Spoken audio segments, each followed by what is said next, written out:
The aroma of garlic and ginger filled the kitchen as I chopped vegetables for prep, each knife stroke precise and measured. Just like Papa taught me. The familiar rhythm usually calmed my nerves, but today my hands shook slightly as I worked. I'm Diana Liu, owner of Golden Pearl, or what's left of it. The Chinese fusion restaurant my parents built from nothing, the place where I learned to walk between prep tables, where Papa taught me every secret of his Michelin-starred cuisine. Now half our tables sat empty most nights, thanks to the sleek new restaurant next door, Pearl and Jade, run by my ex-business partners, using my family's recipes. Deanna, my sous chef, Mike, stuck his head through the kitchen door. They're doing it again. I set down my knife and walked to the front window. Sure enough, Jason and Melissa stood outside their restaurant's entrance, greeting potential customers. Our potential customers, and directing them away from Golden Pearl. Health code violations, I heard Jason say clearly, his voice carrying through the evening air. Shame about the Liu place. Used to be good, but you know how these family restaurants let things slip. My jaw clenched. 6 months ago, Jason and Melissa had been my partners, helping modernize Golden Pearl after Papa's stroke forced him to retire. They'd handled the business side while I ran the kitchen, maintaining Papa's high standards while adding my own contemporary twists. Then they'd suggested splitting the business. It's nothing personal, Melissa had said, her smile never reaching her eyes. We just think the restaurant needs updating, a fresh approach, you understand. What I hadn't understood was that they'd already leased the space next door. Hadn't known they'd copied Papa's recipe book during late-night inventory checks. Hadn't realized they'd been slowly poisoning our reputation while planning their own venture. The betrayal still burned worse than overheated chili oil. Don't let them get to you, Mike said quietly. He'd stayed loyal when half our staff jumped ship to Pearl and Jade, drawn by promises of higher wages and profit sharing. We've got a full prep list for tonight. I nodded, heading back to my station, but the damage was already spreading through the neighborhood. Whispered rumors about food safety, subtle hints that Golden Pearl's best days were behind it, Instagram posts comparing the traditional, red, outdated, decor of our place to Pearl and Jade's sleek modern aesthetic. Our revenue had dropped 40% in 3 months. Deanna? This time it was Amy, our hostess. Table 12 wants to speak to the owner. I wiped my hands and went out to the dining room. An elderly couple sat at the table, barely touched plates in front of them. Is something wrong with the food? I asked, though I already knew what was coming. It's not like we remember, the woman said apologetically. We've been coming here for 20 years, but lately, she gestured at her husband's Kung Pao chicken. The sauce isn't right, too bland. My heart sank. It was Papa's exact recipe, the one that had earned him his first Michelin star. But now that same recipe was being served next door, claimed as an original creation by our competitors. We heard the new place is good, the husband added kindly. Maybe it's time to. Thank you for your feedback, I cut him off politely. Your meal is on the house tonight. Back in the kitchen, I gripped the edge of my prep station, knuckles white. We'd lost 3 more regular customers, people who'd watched me grow up, who'd celebrated birthdays and anniversaries at our tables. Day? Mike's voice was gentle. Maybe we should call your father? No, the word came out sharper than intended. Papa had suffered his stroke right after Jason and Melissa joined the business. The doctors said stress was a factor. I wouldn't burden him with this. Besides, what could he do? At 68, barely recovered, his hands still trembled too much to hold a walk. His speech came slowly now, though his mind remained sharp enough to feel the shame of watching his life's work crumble. The dinner service dragged on, each empty table a reminder of our declining fortune. Through the windows, I could see Pearl and Jade packed with diners, their sleek interior glowing with carefully curated ambience. After closing, I sat in Papa's old office, reviewing our books. At this rate, we had maybe 3 months before we'd have to close. All our savings had gone into renovations last year, renovations Jason and Melissa had insisted on, running up costs they knew we couldn't easily repay. A knock on the door startled me. Mike stood there, still in his chef whites, holding a newspaper. You need to see this, he said, placing it on my desk. The headline jumped out immediately. CTANONCESINAUGUILRISTY Tel Predixius 2GDG BS of Day 1 Taiwanin. I scanned the article. 50 restaurants would participate in a week-long celebration of local cuisine. Special menus, exclusive events, and most importantly, reviews from the city's top food critics. The kind of exposure that could make or break a restaurant. Below the main article was a smaller piece. Pearl and Jade to showcase revolutionary Chinese fusion during Restaurant Week. The quote from Jason made my blood boil. We're bringing Chinese cuisine into the modern era, moving beyond traditional limitations to create something truly special. Moving beyond traditional limitations, they were serving Papa's recipes with fancy plating and inflated prices. I was about to crumple the paper when another detail caught my eye. The judges' panel would include Victor Chen, the legendary food critic whose review had earned Papa his Michelin star 20 years ago. Slowly, I smoothed the paper back out. An idea was forming, dangerous, risky, but possibly our only chance. Mike, I said quietly, remember those experimental dishes we were working on? The ones that combine Papa's techniques with modern molecular gastronomy? He nodded. We've been developing them in our off hours, never quite finding the right moment to add them to the menu. I think it's time to perfect them. I pulled out my phone, scrolling through contacts until I found the number I needed. And I need to make a call. To who? I smiled for the first time in weeks.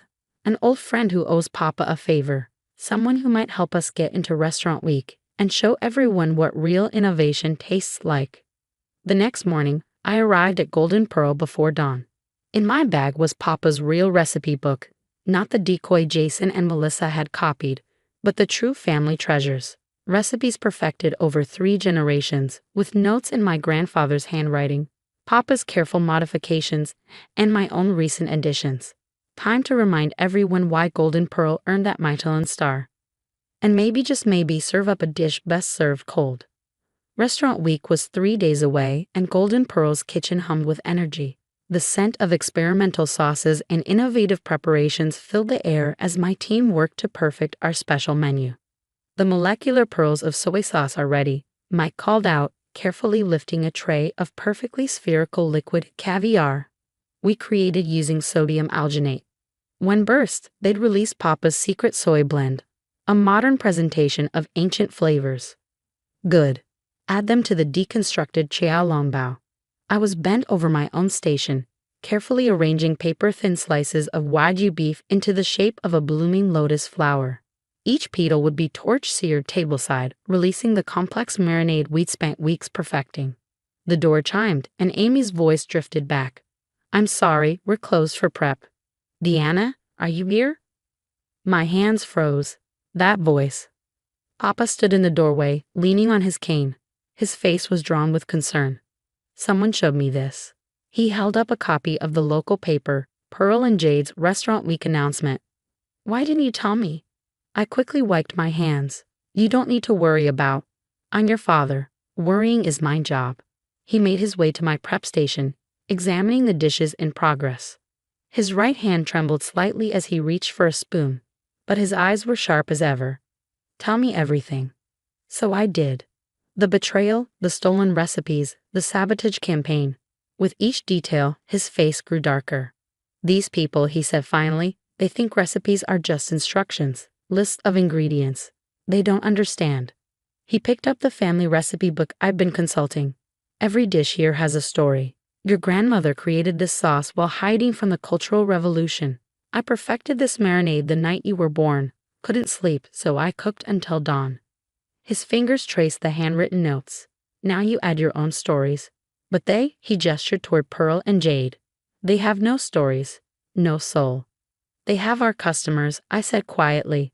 For now, he smiled. The first real smile I'd seen from him since his stroke. But I have an idea. The next hour was like stepping back in time. Papa couldn't cook anymore, but his mind was still a treasury of culinary knowledge. Together, we refined my experimental dishes, adding subtle touches that elevated them from impressive to extraordinary. The trick, he said, adjusting the spices in my lotus beef marinade, is to give them something they can copy, and something they can't. I understood. Anyone could write down a recipe, but the soul of a dish, that came from somewhere deeper. The next few days passed in a blur of preparation. Word spread that Golden Pearl would participate in Restaurant Week, despite Pearl and Jade's attempts to have us excluded. Their latest rumor suggested we'd bribed our way in. If they only knew. The night before Restaurant Week began, I made one final call. Everything's ready. All set, my contact confirmed. The critics have their schedules. Chen will be there. I hung up and gathered my staff. Tomorrow, we show them what Golden Pearl is really made of. Restaurant Week opened with a bang. Pearl and Jade unveiled their menu with typical fanfare, press releases, social media blitz, influencer previews. Their offerings were familiar. Our traditional recipes dressed up with fancy plating and pretentious descriptions. Golden Pearl took a different approach. No announcements, no previews. Just a simple sign. Special tasting menu. Limited seating. The first critic arrived Tuesday night. She tried to be discreet, but we knew who she was.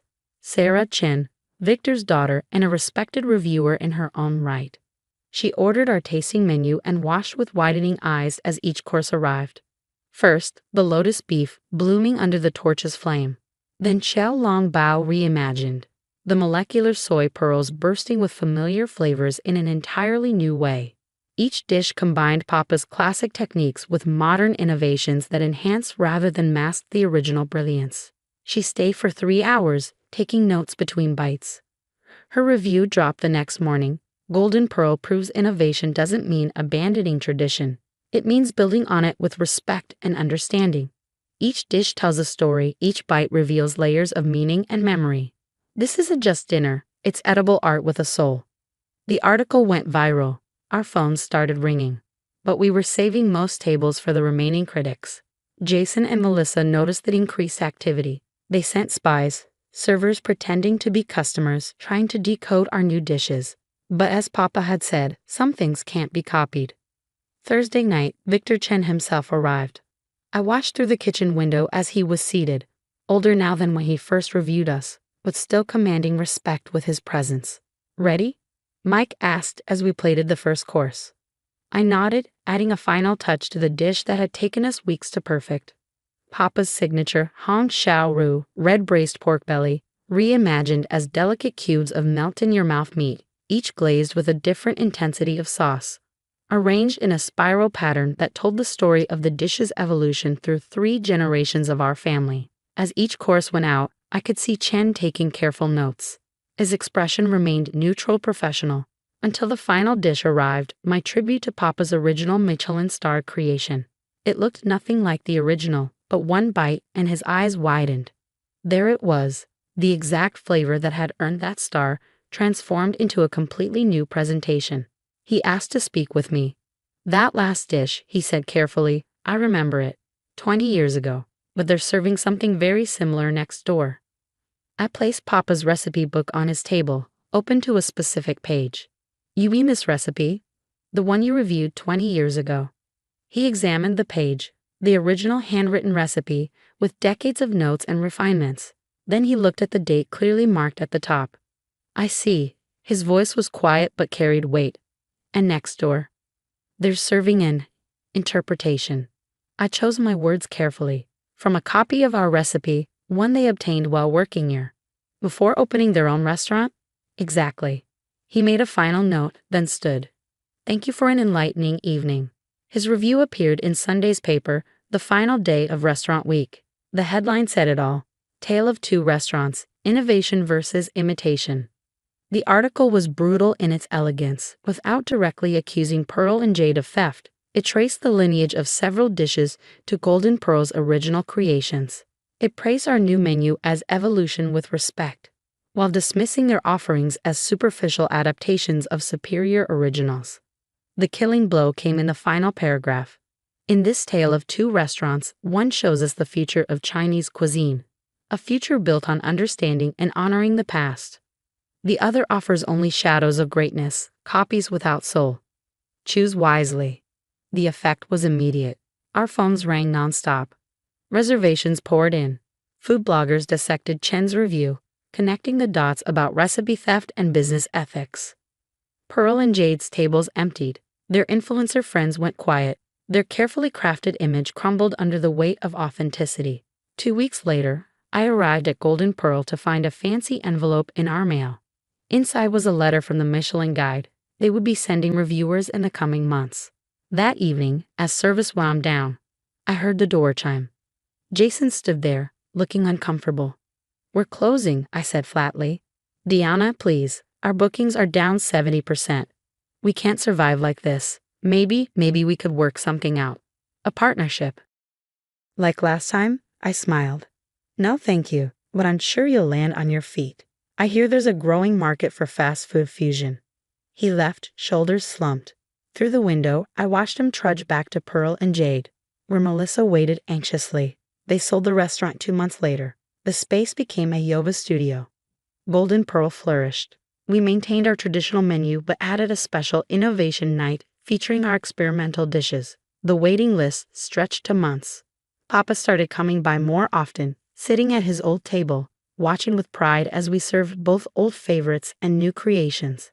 His hands still trembled, but his smile was strong and sure. One quiet afternoon, he called me over. "You know why their food never tasted quite right?" I shook my head. "Because recipes are like family stories," he said, patting the old recipe book. "You can steal the words, but not the love that seasons them." He was right, of course. You can copy a recipe, but you can't copy generations of experience, of tradition, of family pride passed down through countless meals. That's the real secret ingredient, the one that can never be stolen. Now when people ask about Pearl and Jade, I just smile and serve them something special. Something that tells our story in every bite. Because the best revenge doesn't need words. It just needs to be served at the perfect temperature, with a side of justice and a garnish of truth, just like Papa taught me.